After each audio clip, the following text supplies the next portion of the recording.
नमस्कार दोस्तों, स्वागत है आपका हमारे चैनल में डरावनी कहानियों का संग्रह। आज की कहानी है ग्राहक के रूप में प्रेत। ये घटना बड़ौदा के एक गुजराती युवक के साथ हुआ एक भयानक किस्से के बारे में है। उसका नाम जिग्नेश था। वो अपने माँ बाप के साथ अलकापुरी में रहता है। उसके पापा मिठाई की दुकान चलाते हैं और माता गृहिणी है। 5 साल पहले की ये घटना है जिसकी वजह से वो आज भी डरा हुआ रहता है। ये पूरी घटना के बारे में वो बताता है। इस घटना को याद करके आज भी मेरे दिल में धड़कन बढ़ जाती है। डर के कारण मेरे हाथ भी कांपने लगते हैं। भूत प्रेत और शैतान में मैं कभी नहीं मानता। ये सब बातें बकवास है, ऐसे ही मानता था। लेकिन ये घटना के बाद में अंधेरी गली में से भी निकलता हूँ तो मेरे पैर थप थप कांपने लगते हैं। आज मेरी ऐसी हालत हो गई है कि आज तक रात को भी सोने के समय घर की लाइट चालू रखकर सोता हूँ। मेरे पापा बहुत ही कड़क स्वभाव के हैं। 12वीं कक्षा की परीक्षा में खराब परिणाम आने के कारण मेरे पापा का गुस्सा 7वें आसमान पे पहुंच गया। उन्होंने मुझे मार पीट के घर से बाहर निकाल दिया।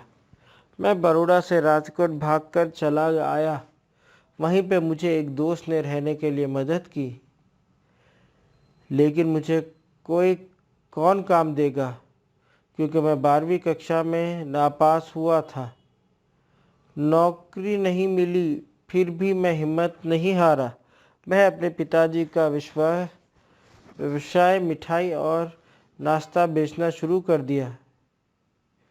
राजकोट के गोडल रोड पर फुटपाथ में पूरी शौक बेचना शुरू कर दिया। मिठाई बनाना और सारे प्रकार के नाश्ते बनाने का काम मुझे मेरे पापा ने बचपन से ही सिखा दिया था। मुझे सब कुछ बनाना आता था, लेकिन पता नहीं मेरा धंधा ठीक से चलता नहीं था।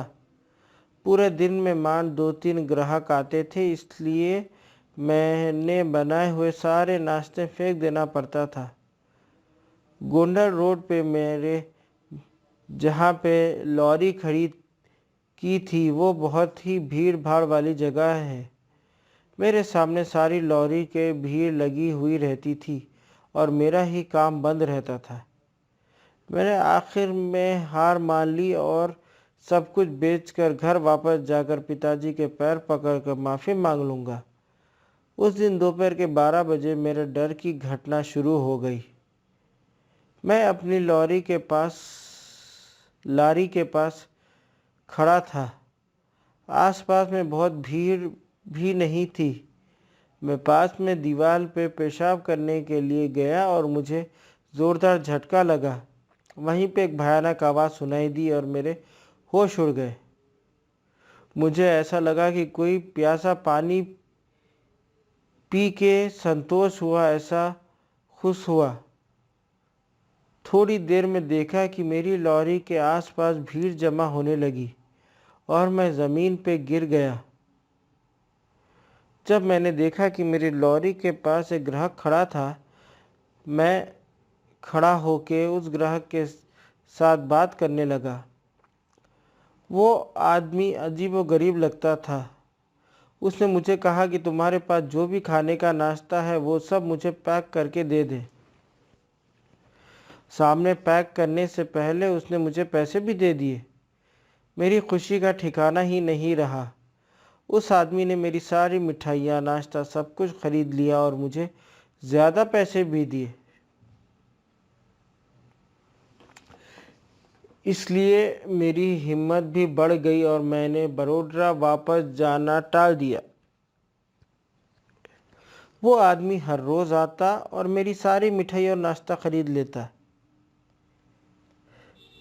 एक बार मैं बाहर घूमने गया और उस दिन लॉरी निकली नहीं थी। दूसरे दिन लॉरी लेके मैं काम पे पहुंचा तो वो आदमी मेरे सामने आके खड़ा हो गया और गुस्से से लाल होके मेरे सामने घूरने लगा।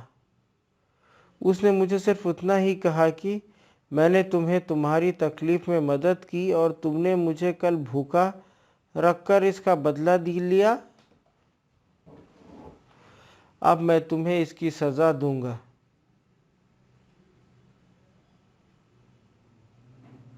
बस इतना ही बोल के वो दीवार के पास पड़ा पत्थर तरफ गया और जहाँ मैं पेशाब करने के लिए गया था वहाँ जाके वो अचानक गायब हो गया। उसकी धमकी और उसका गायब हो जाना देखकर मेरे तो पसीने छूट गए। उसी क्षण मैं लॉरी वहीं पे रख कर राजकोट की टिकट लिए बिना बड़ोदरा चला गया।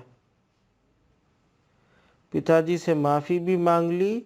अब तो राजकोट शहर की बात तो दूर, उसका नक्शा भी देखना नहीं चाहता। अब तो हर समय एक ही डर सताता है कि वो रहस्यमय प्रेत इंसान मेरे साथ कैसा बदला लेगा। तो दोस्तों, उम्मीद करता हूँ आपको ये कहानी पसंद आई हो। अगर आपको कहानी पसंद आई है तो कमेंट में ज़रूर लिखिए और ज़्यादा से ज़्यादा इस कहानी को शेयर कीजिए अपने फ्रेंड्स, फैमिली मेम्बर्स के साथ, अपने व्हाट्सएप ग्रुप, फेसबुक ग्रुप में, ताकि ज़्यादा से ज़्यादा लोग ये कहानी का आनंद ले सकें। और अगर आपने अभी तक हमारे चैनल को सब्सक्राइब नहीं किया तो सब्सक्राइब ज़रूर कर लीजिए। मिलते हैं आपसे अगली कहानी में। Thank you very much.